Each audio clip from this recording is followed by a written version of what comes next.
Good morning. Good morning. And welcome, everybody. Everybody here in Unity Hall, everybody in the online pews. I am so happy that you are here. I'm so happy that I'm here. I am so happy that we are all here together. My name is Tricia Brennan. I'm the sabbatical minister here at All Souls while Reverend Carolyn is on sabbatical. And today I'm leading worship with Susie Lee Schell. As we enter into this time of worship, we do so mindful that the Nahantck and Mohegan people are the original caretakers of the land on which we gather. We honor and pay respect to the Nahantck and Mohegan ancestors and the lineage who today uphold traditional practices, art, and education. Welcome to All Souls. Where all souls are welcome. I joyfully call you to worship this morning. Our opening hymn is Morning Has Broken. Please rise in body or spirit.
Good morning. It's our custom here at All Souls to greet each other warmly each Sunday. Please remember that at this time, we're still offering peace with our elbows bumping. Let's all turn and wave to the folks in the online pews. We're so glad that you're with us this morning.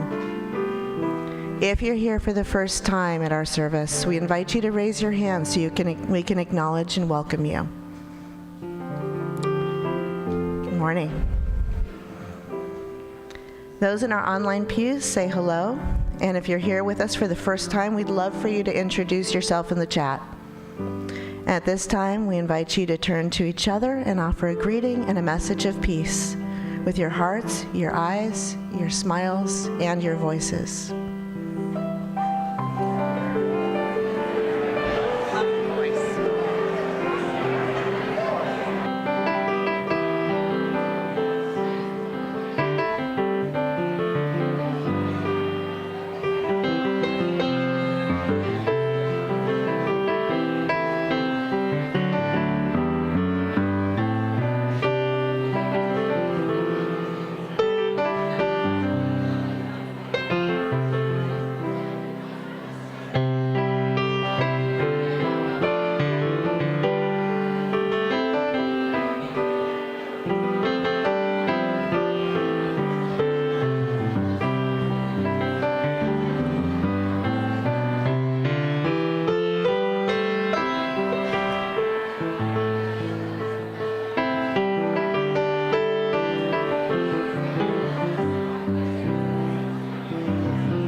Good morning. Each Sunday, we light the chalice, the symbol of our faith. And this morning, I'd like to invite Teddy to come up to light our chalice. He's going to make the long trek from the back row.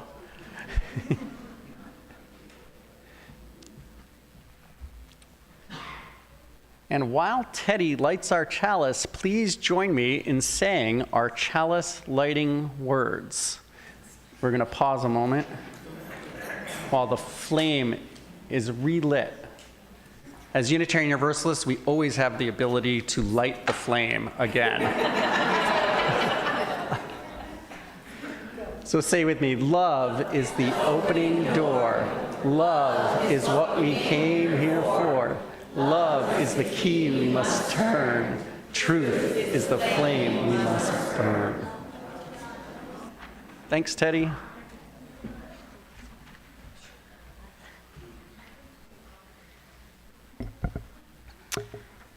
In this week, when the Anti-Defamation League released a report showing that anti-Semitic incidences increased 36% in the United States and 100% in the state of Connecticut, we light a candle in solidarity with our Jewish neighbors, friends, family members, and co-workers, and in support of Jewish houses of worship.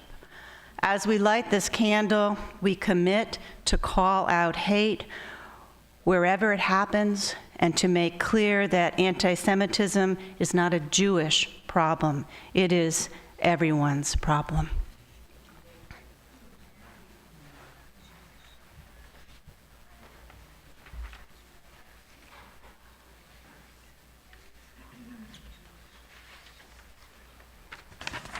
I'd like to invite the children to come up for the story.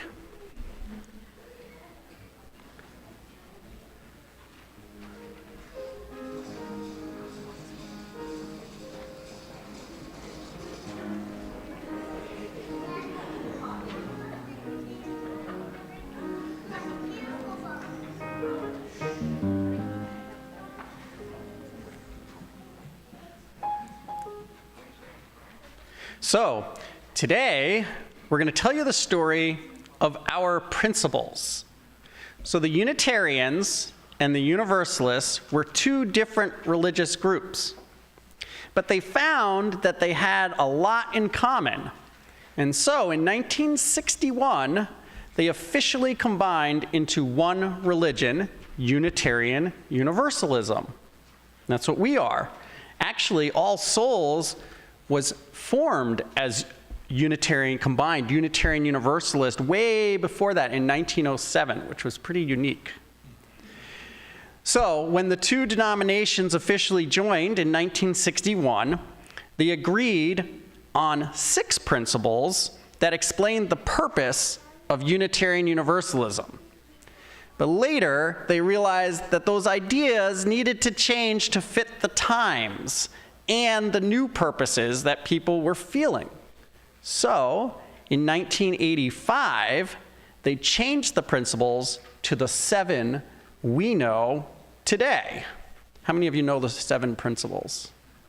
How many of you know some of the 7 principles? Well, there they are up on the screen.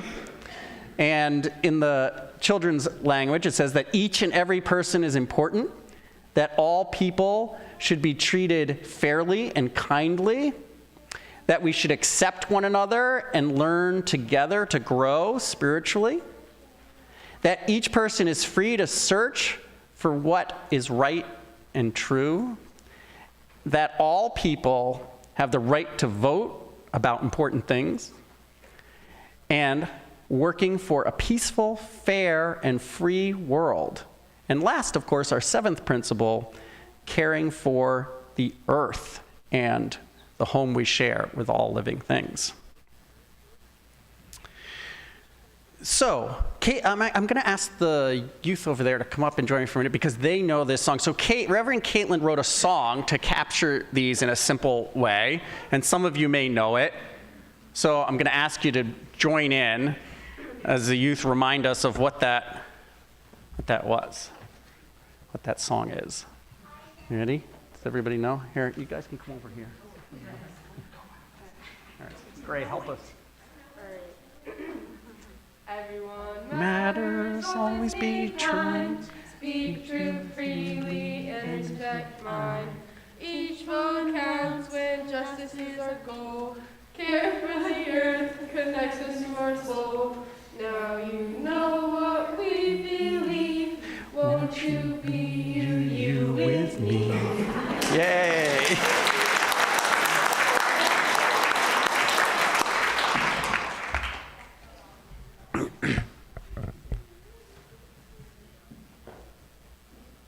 Perry, that's all nice, and we love Caitlin's songs, but the principles might be changing.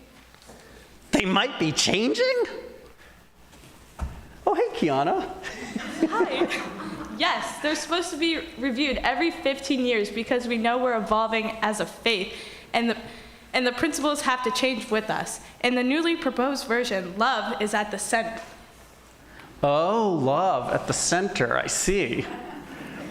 Love at the center, you mean like in a good chocolate truffle? Oh, I love that soft center.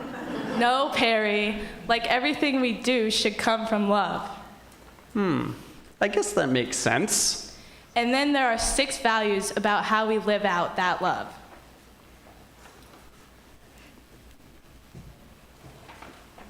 The first one is interdependence. That's a big word, Steve. Perry, it's kind of like the 7th principle now. It just means that we're all connected to Earth and living animals.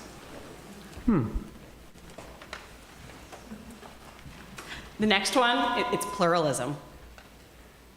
Pluralism, like there should always be more than one of something, especially truffles? No, Perry. They're not about truffles. I'm really sorry. Pluralism, it means that we embrace our differences and our commonalities with love, curiosity, and respect.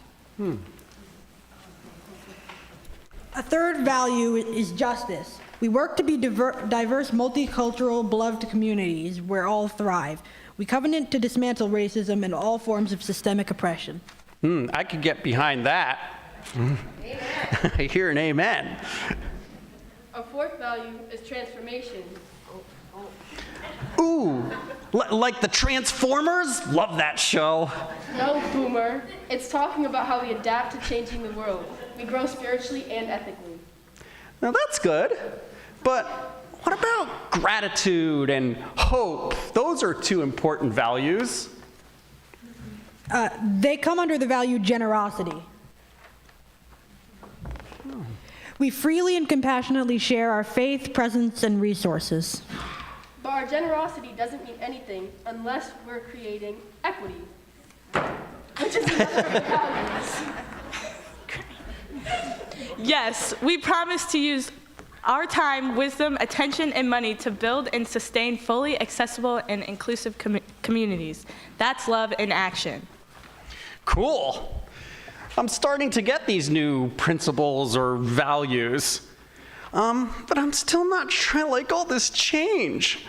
Do you know how long it took me to learn our current 7 principles? Half the congregation doesn't even know them still. How am I going to remember these? And who says we have to do this change anyway? All right, here I come. I'm gonna help you out here, Perry, okay? So first of all, they created this really amazing graphic to help you remember everything. I happen to love this graphic. I think it's really pretty. Plus, it's fun colors. Everybody knows it's all about the colors, right? However, also, no one says that you have to do this. It actually turns out that this is a choice and it's a discussion, Perry. So the way this works, you mentioned this back at the beginning, every 15 years, at the General Assembly, so when all of the UU congregations get together once a year and they talk about this, every 15 years we talk about the articles and we talk about what might change and what's gone before and what we might think needs to change now. So, you know, once upon a time, it was in 1961, it was those 6 principles that specified men. They just talked about men. That's all they said. And they generally called them objectives. They didn't really refer to them as the principles. And it was kind of dry, and also there's a lot more God language, it turns out. So then in 1985, there was this big movement, because the feminist movement was going on. It was a big deal, and they were like, wait a minute. There are women in our churches too. Did you know that? So it turns out they wanted to add women, and so it became prophetic women and men, and we added more diverse language, and we got rid of some of the God-specific stuff that was in there. And then, I think it was 2017, I could be a little bit wrong, but I think it was in 2017 that we actually got rid of the words and deeds of prophetic women and men, and we changed it to prophetic people. We have been evolving and changing these words in how we view ourselves since the beginning. And so this year, last year they put together this whole committee this commission that created this document for us based on feedback. They created a preliminary, they sent it out for feedback, they updated it, they sent it back out again. And this year at General Assembly, there's going to be a lot of discussion about this. So much discussion about this. I don't know if you guys know this, UUs like to talk. I might be a really good example of that right this minute. It is why we need the coffee. It is what keeps us awake. It is very true. So we're going to talk about it, but we're not even going to vote on it this year, because we're going to talk about it and then we're going to spend another year updating things based on the feedback, discussing it more within our congregations, and then coming back to it the year after. So a year from this June is when we're finally going to vote on what we want it to be. So this is just the beginning, or really the middle, of a very big conversation. You don't have to make any promises right now. You don't have to make any big commitments. Promise. One thing to really point out is that our youth really embody this change and fully support it. And through a series of deep, reflective conversations, it came out that students really embrace the action-oriented language that's found in the new change. They're really in favor of actually making societal changes, not just being within the walls of this community, not within New London County, but for the greater good of humankind. And so, based on these conversations, our youth have really embodied and thought about this change. And we'd love to have that conversation with anyone in this room. Thank you.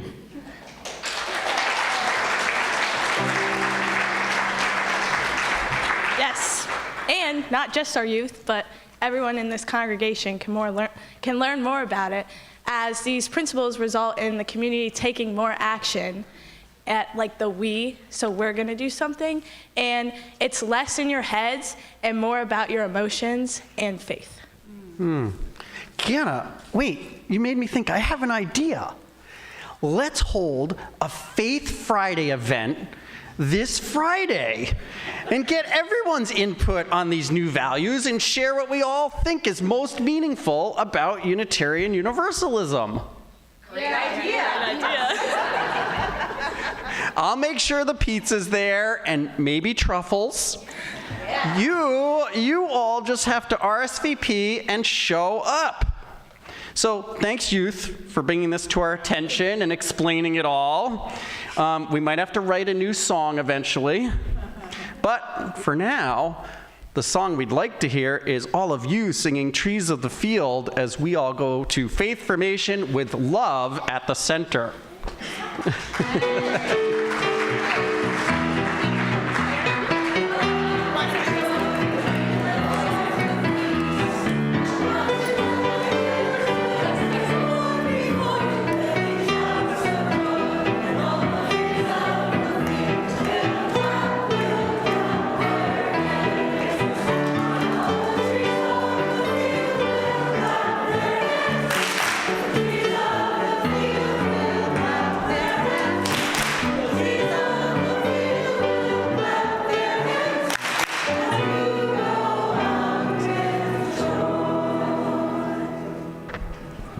Wasn't that great? Yeah. I agree. The youth at All Souls are awesome. Well, each week when we gather, one of the ways that we tend to the fabric of community is to bear witness to each other's lives, the joys and the sorrows both. Those in the online pews, those souls there, you can write in the YouTube chat what you would like to have shared here in Unity Hall. and a reminder to hold back on commenting on those for a little bit. Those of you here in Unity Hall, as I think you know, you're invited to come forward to light a candle of intention as you are so moved. Those of you who come first, please come to the end and light candles closest to me, just so we can keep the line flowing. The circle is open. Your joy, your sorrow is welcome here.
I want to share that Tony Rose offered that Moira Herbert has started radiation on her throat as a follow-up to successful surgery.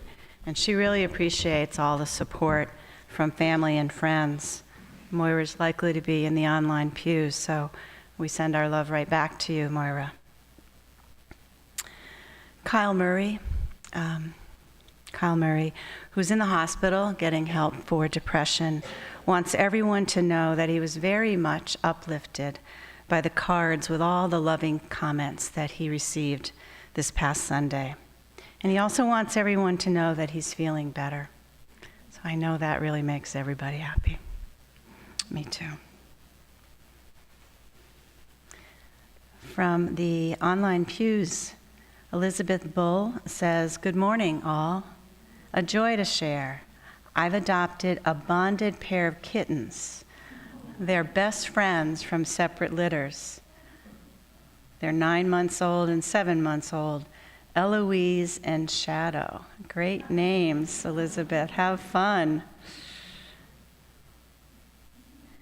And Grace Panko shares that all of us at St. Francis House are grateful that Cal Robertson is at Harbor Village for rehab after a week spent at the VA hospital in West Haven. Grace, thank you for telling us that, and we share your hope that Cal moves through rehab smoothly.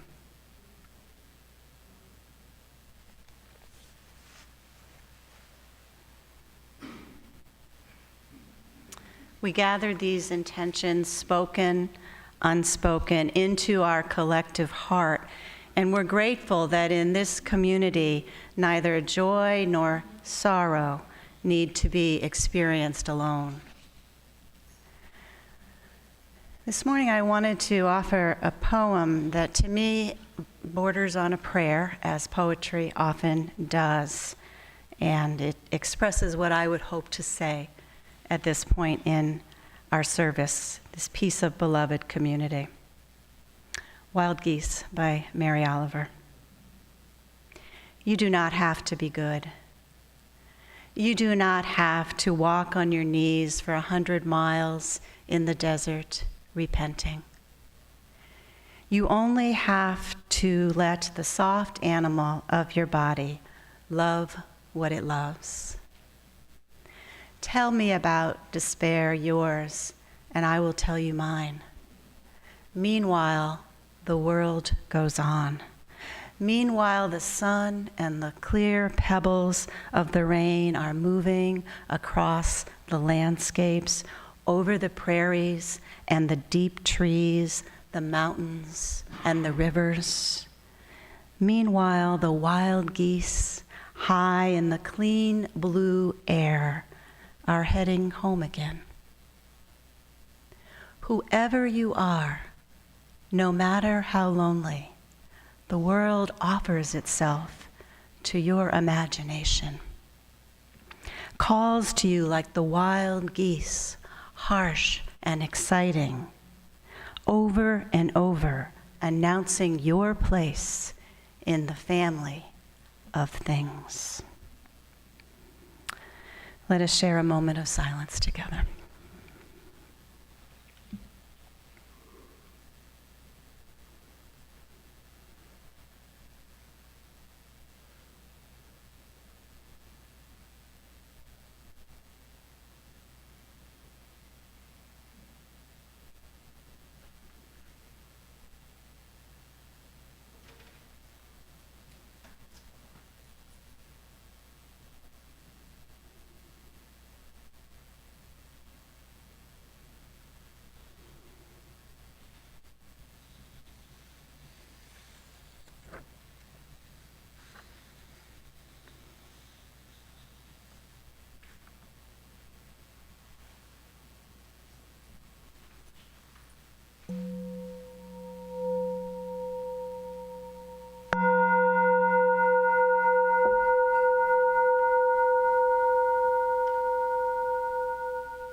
I invite you now to join in singing the hymn, Make Channels for the Streams of Love.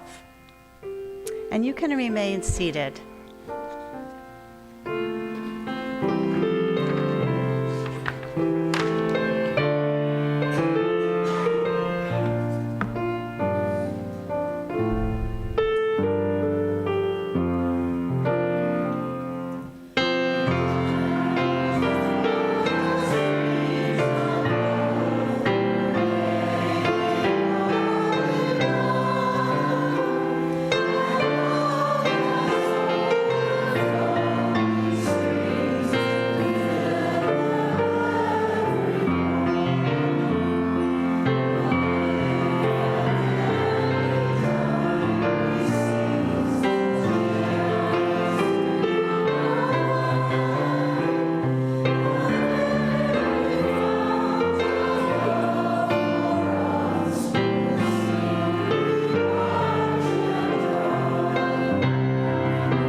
Good morning.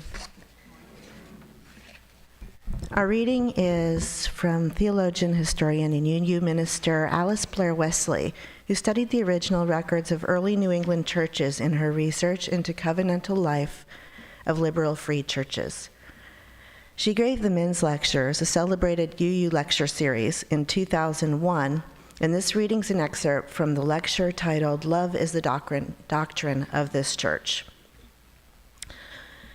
For any who might suppose our 17th century free church ancestors talked mostly about original sin, predestination, and hellfire, I am glad to tell you, not one of those topics is mentioned in the record of the founding of the Dedham Church.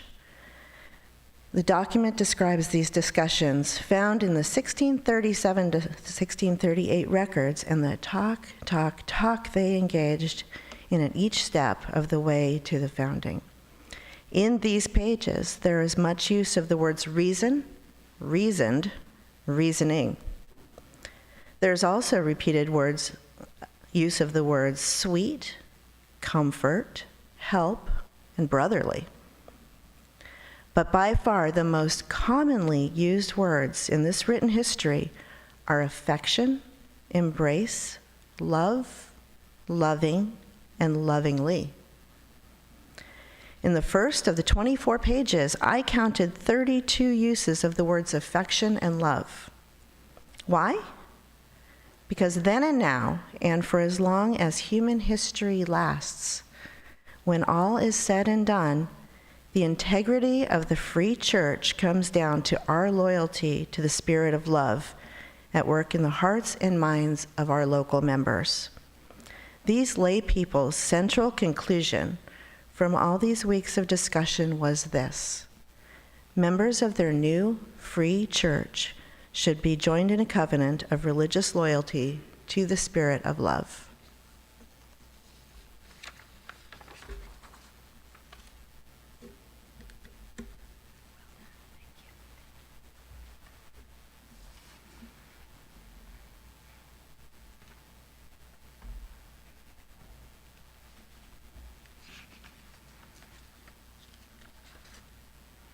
The search for the sermon.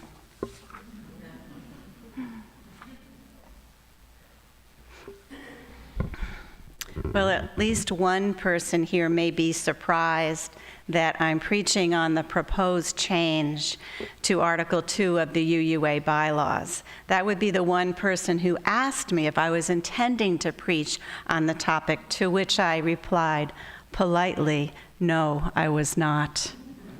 I didn't feel particularly qualified to do so, and though I know how important good bylaws are, I've never been moved to preach in that terrain. Yet here I am, doing so. And I changed my mind for two reasons. First, the youth were really into it, and I wanted to support their engagement in their faith. And secondly, as I start to explore it more myself, what was going on in the UUA around this proposed change, I laugh at myself. I kind of got more curious and engaged myself. Well, the youth did an awesome job, didn't they? And we can be glad that they did. We can be glad they are who they are. And we can be glad that that makes my sermon shorter. This whole part about, where it is in the history, I'm going to take a quick look at it and say, I think you have kind of heard this. Yeah. I say that bylaws don't change easily or often, but they do need to be reviewed regularly to ensure that they remain relevant. So the board, and they refer to it, had been 38 years since that particular article had been changed in any substantive way. They charged the newly formed commission to look at it, to review Article 2 and propose any revisions that will, and I quote, enable the UUA, its member congregations, and covenanted communities to be a relevant and powerful force for spiritual and moral growth, healing, and justice. So the revisions were made with the present in mind and the future to which we are moving. And note, I'll repeat what Bob Bunting said to me. These revisions matter more to the youth, because it's the future, right? So So glad they're engaged in it. I will add to what was said that it will be voted on and this June in Pittsburgh, and it needs to get a simple majority. If it doesn't, it actually is dead for at least 3 years. If it's got a simple majority, it's alive for another year, and then the crucial vote on whether it becomes the new Article 2 happens in June of 2024, and there 2/3 majority is needed, which is common to change a bylaws. Okay, well, I just skipped through for the first 2 pages, but coming to this point, so maybe the youth convinced you of why it's important, but maybe you're still sitting there saying, so why does this really matter to me? Well, some of you are here for the first time. I saw you raise your hands, and I want to say welcome. I'm really glad you're here, and right now, it doesn't really need to matter to you. Just take your time, get to know us, soak up the feeling of this community, come on back and see if this feels like a place that you can grow spiritually and personally. However, if All Souls is your spiritual home, if you consider yourself a Unitarian Universalist, then I would say it does matter because of the covenant.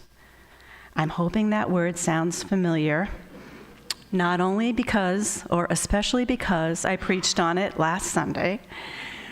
What I was talking about then, when I spoke of covenant, was the covenant here, the one that binds together all who comprise this congregation.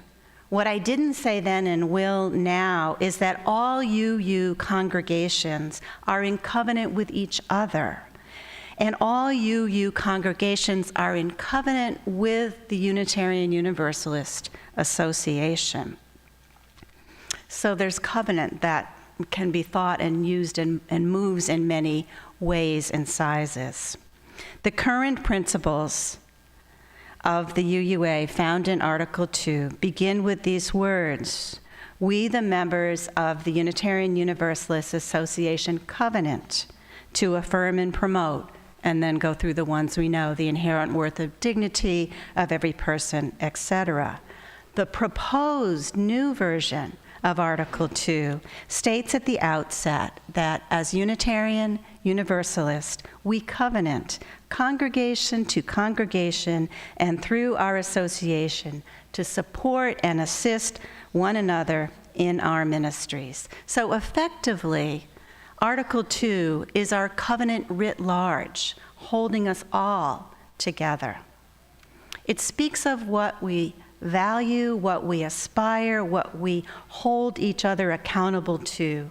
It means that we help each other, congregation to congregation, sharing our wisdoms and our struggles, collaborating on our whole lives, sharing trainings, occasionally combining to worship together, to sing together, as I know you've done here, often joining forces to advocate at the State House on issues like immigration, transgender rights, criminal justice reform, and more.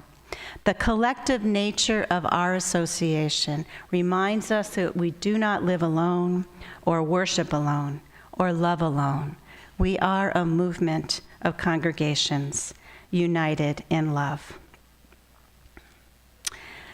So we'll do a deeper dive on Friday, as was brought to our attention at the Faith Friday, I think it's called. And I'll note that that's the first time that that's happened since COVID. Wait a minute. I got covenant and COVID mixed up. They're two different things. So that's kind of great that fellowship event is back in action this Friday, March 31st. I encourage you to come. I think it will be informative and fun. But I will say that the most important, significant change in my mind is that of centering love. Of course, you just heard that.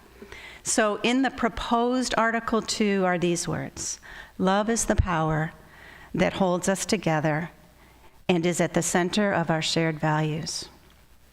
We are accountable to one another for doing the work of living our shared values through the spiritual discipline of love.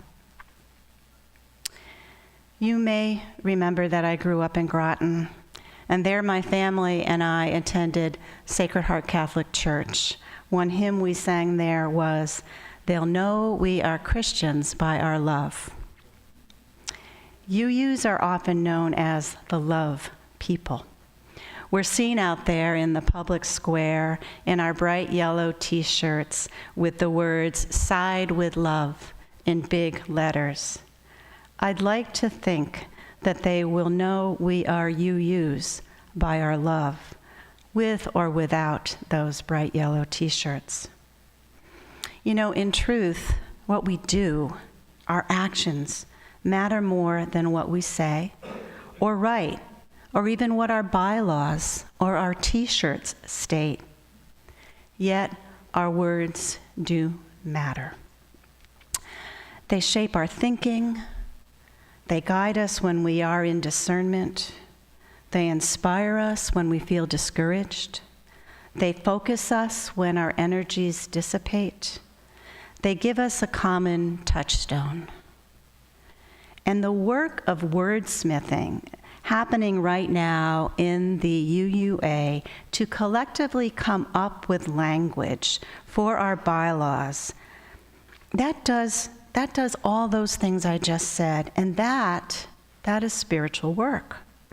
That is grappling with big theological questions like, who are we? What does it mean to be human? What does it mean to respond with love to the world we live in? And how do we create beloved community? Because we don't have a creed, a lot of weight is placed on the covenantal language of Article 2. Because we are part of a living tradition that recognizes that change is part of life, we ask ourselves now and again, have we outgrown the words we have? Will some new words, some different words, better reflect what we've learned from our mistakes and better inspire us into the people and congregations and movement we desire to become? Good questions. So now, in this process of bylaw revision, now is the time to wonder and to ask questions. Now is the time to have an open mind about all of this.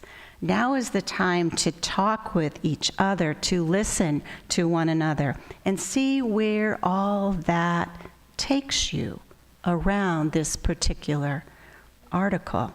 The process, I think, is as valuable as the outcome. A moment ago, I said that the deliberations around Article 2 are for those of you who are members and know something about the UUA, and that newcomers don't need to bother about that. But the more I thought about it, I say, well, that's mostly true, except that it usually doesn't take long for somebody new to a UU congregation to ask, so what are you all about? What do you believe? What do you stand for, right? And then you get to have all those interesting conversations about being a non-creedal church with congregational polity, and sooner or later you talk about the principles and the sources, otherwise known as Article 2, and what it means to be a covenantal church. People have had those conversations now and again with folks about this faith of ours? Yeah. Well, Article 2 serves as really important in helping us illustrate who we are, what matters to us, and how we live out our UU faith, right? In those conversations, eventually you go to what we've been calling the principles. Before there was a UUA, before the American Unitarian Association was formed in 1825, before the Universalist Church of America was formed in 1774, there were free, liberal, covenantal churches dotting the landscape of New England. They're part of our origin story, and I get a kick out of knowing that they, and this comes from the reading, that they sat around talking as they created the founding documents, their covenant, as Alice Blair Wesley described in the reading earlier, just like we're doing. Words matter then and now. And so knowing that a line can be traced from now to then, let's remember that the most often used words in those founding documents were embrace, affection, love, loving, lovingly. And let's hear again Wellesley's explanation for why that is so. She said, because then and now and for as long as human history lasts, when all is said and done, the integrity of the free church comes down to our loyalty to the spirit of love at work in the hearts and minds of our local members. Words matter. Love matters. Whether we end up after all our talk with the same guiding principles and sources that we have now, or whether the new proposed Article 2 passes and becomes our common covenant in the UUA, or whether some other version comes into being during this multi-year process, my hope is that we will center love in our hearts and minds, in our words and actions, in all we do and say.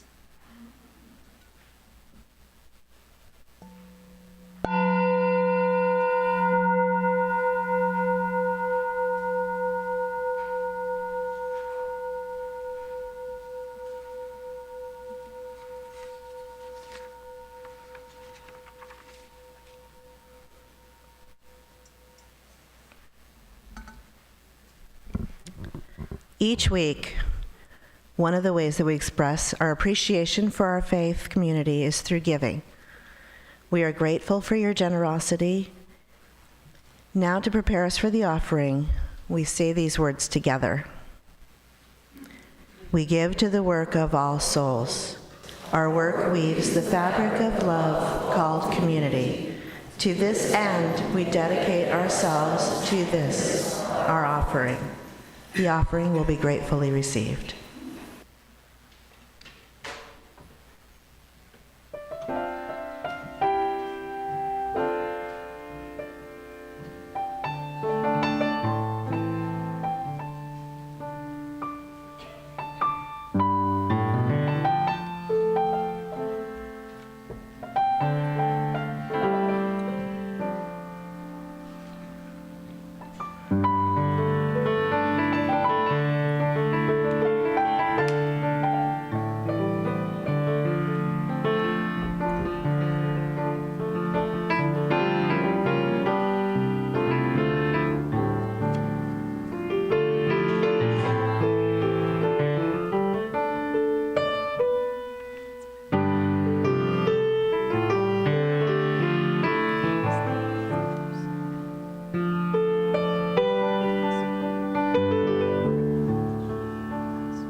Thank you.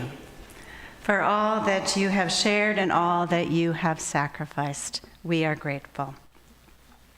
Our closing hymn is Love Will Guide Us. Please rise in body and spirit and stay standing through the sending forth.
Better than pretty much any church I've ever been with. You really got it. You got it.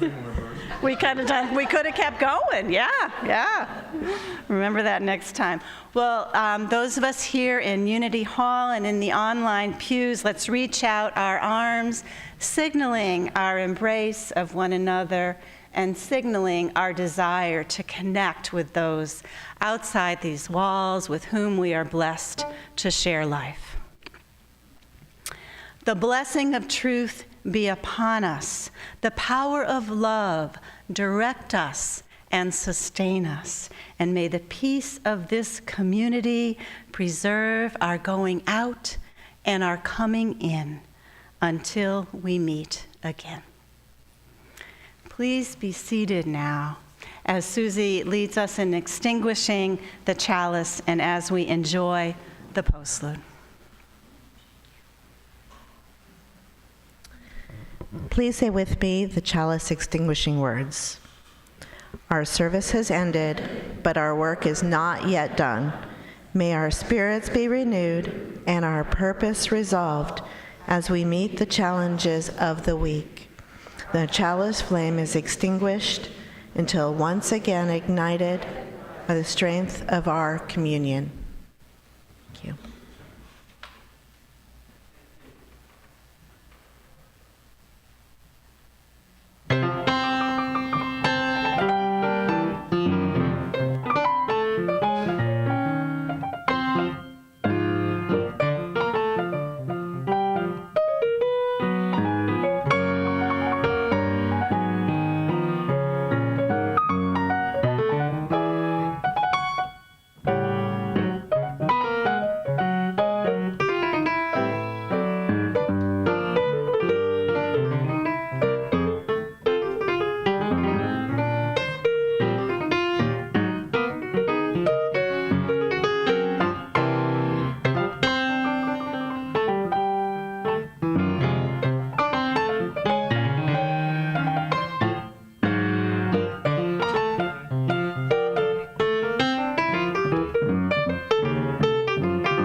Bill Groth on the piano.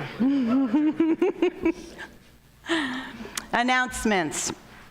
If you're new to All Souls and you want to know more about this faith community, please stop by the welcome table.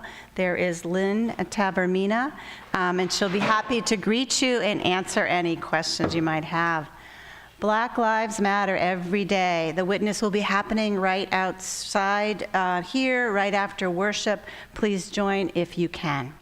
Next Sunday, you have the treat of having Reverend Lane Murade Campbell lead worship. I understand that Lane Murade grew up here in this congregation.